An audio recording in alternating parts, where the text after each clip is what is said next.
गिबियावनो गेलेमु मोजां मोनग्रा गासै आसामजों लोगोसे बिटिआरनि रायजो राजानिसिम सालबारि जिल्ला गेलेमु आफादनि जानानै मोजां हामलायथिखौ बावहरग्रोबाय।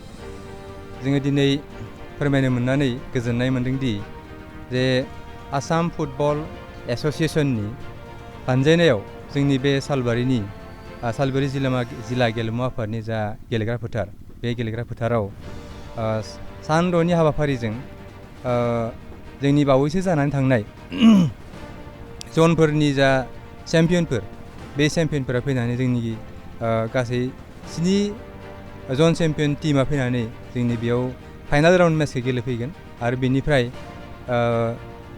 जाय टीमफ्रा गेलेफैगोन बे गेलेफोरनिफ्रायनो जोंनि भारतनि जा सन्टस ट्रफी, बे सन्टस ट्रफी गेलेगिरिफोरखौ सायख'नाय जागोन। जों खाफाल गोनांदि जे आसाम फुटबल एस'सिएशना जोंनो देग्लाय बे 60थि जा खिरद बरुवा मेम'रियेल जा सेनियर फुटबल टुर्नामेन्ट बेखौ जोंखौ बानजायनो थाखाय हरदों। बेखायनो आसाम फुटबल एस'सिएशनखौ जोङो सालबारि जिल्ला गेलेमु आफादनि जानानै थोजासे गोजोननाय बावबाय। आं आसा फारियो जोंनि गाबोननिफ्राय जानो गोनां बे जा फुटबल बादायलायनाय, जा मेगा फुटबल बादायलायनाय, 7 जननिफ्राय फैनो लागा चेम्पियन टीमफोरनि जा जननि जोबथा बादायलायनाय, बेखौ नायनो रायजो राजाया फैगोन, आं बेखौ आसा फारिबाय। लोगोसे गाबोन जा बेखेवनाय हाबाफारि दं आरो बे बेखेवनाय हाबाफारियाव जोंनि बिटिआरनि गाहाय मावफुं सोद्रोमा बिथां मुस्रि प्रमद बर'आ फैगोन, बेखौ बिथाङा खौरां दैथायहरखाबाय। आरो लोगोसे बिथांजों फैफागोन जोंनि बिटिआरनि गेलेमु बिफाननि EM बिथां दावबायसा बर' आरो जोंनि मथंगुरि समाजनि EM बिथां गौतम दास, लोगोसे जोंनि बिटिआरनि स्पर्ट्सनि CSD बिथाङाबो फैगोन होननानै खौरां हरदों। आरो लोगोसे जोंनि ओनसोलनि माखासे आलासि बिथांमोनाबो जोंनि गेजेराव नुजाथिफैगोन। दा बेखायनो गाबोन जानो गोनां जा हाबाफारि, बे हाबाफारियावबो जोंनि जिथुके बिटिआरनि सिबानि गाहाय आलासि महरै नुजाथिफैगोन। बेखायनो बिथांखौ जोङो सालबारि जिल्ला गेलेमु आफादनि जानानै जोंनि बे गोग्लैसोना थानाय सिं ओनसोलनि जा गेलेमु जा फोथार, बे फोथारसिम जोङो दिनै बे समाव बिथांखौ बरायबाय। बिथाङा फैथों, बिथाङा फैनानै जोंनो मोजां मोनसे सुबुरुन होलांथों। जोंनि जा गेलेगिरिफोर, बे गेलेगिरिफोरखौ मोजां मोनसे राव बुंनानै जाहाथे जोंखौ एसे इन्सपायार खालामलाङो, थुलुंगा होलाङो, बेखौ आं खावलायहरबाय। जोंहा गिबि जा बेखेवनाय हाबाफारि, बेयाव जोङो चिरां आरो कार्बि आंलं बे मोननै टीमनि गेजेराव बेखेवनाय हाबाफारि जागोन।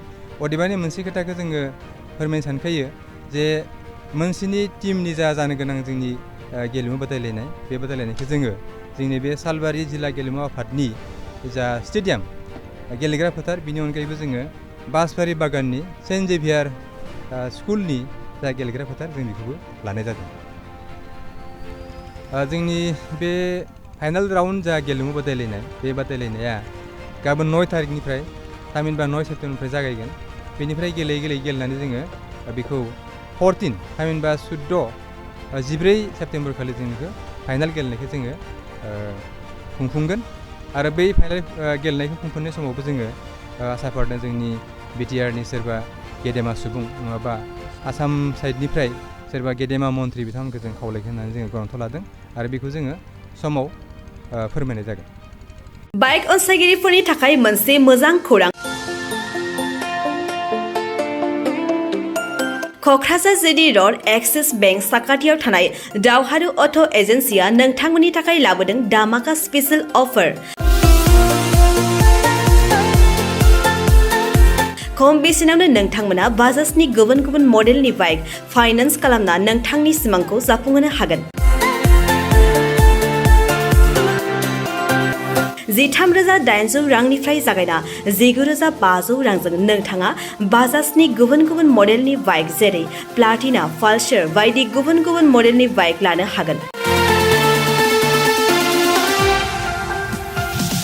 बाइकजों लोगोसे बेसेन होनाङालासे मोनफागोन गंसे हेलमेट।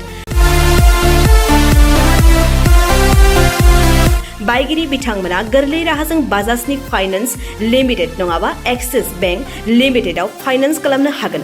गोबांथार फोरमानलाइफोर गथायनो गोनांथि गैया। खालि फट' गांसे, पेन कार्ड, आधार कार्ड, भटार ID आरो सोलिबाय थानाय मोब्लिबनि बिल होयोब्लानो बे सुबिदाखौ लानो हागोन। गोबां मिथिनो थाखाय 8473883986 03661270550 9957644326 आव फन खालाम।